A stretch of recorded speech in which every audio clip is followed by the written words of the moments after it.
Genomineerd als Level Sportswear Sportploeg van het jaar. SC Veenwouden.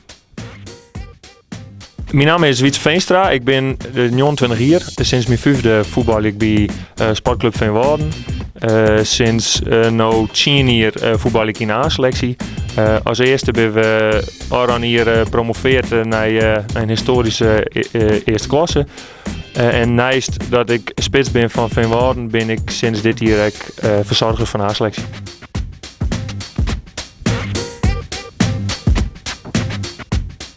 Een van de draais van de vereniging is dat we gewoon het heel fijn vinden dat jongeren en ook ouderen actief ontsporten binnen in ons dorp. Dus bewegen, gezond wezen, dat is sowieso een van onze draais. En daarnaast natuurlijk het competitie-element.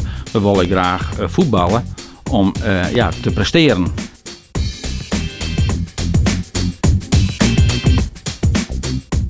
Om heel eerlijk te zijn, dat ik zie naar andere gemeenten met het ene kunstgras veel naar de oren uit de grond staan wordt, dan ben ik wel een beetje jaloers. Dan ben we 4 van we hebben een wethouder die het eigenlijk in zijn sportnoot opnemen hoe dat er helemaal in het meer investeerd waarin kunstgras, die passage die gaat eruit. Alleen we zijn al lang naar z'n 4 dat weg hoe kunstgras beschikken kunnen.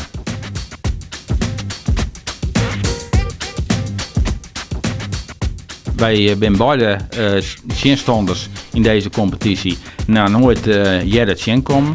Maar wat ons bijzonder maakt, dat is in ieder geval dat wij op hoog niveau presteren. Maar als Lietse vereniging, wat toch wel bijzonder is. En wat ons nog bijzonderder maakt, is dat we dat maar spelers doen uit het eigen dorp. En daar hebben we zeker, we hebben nu voetbal in de eerste klas uniek in.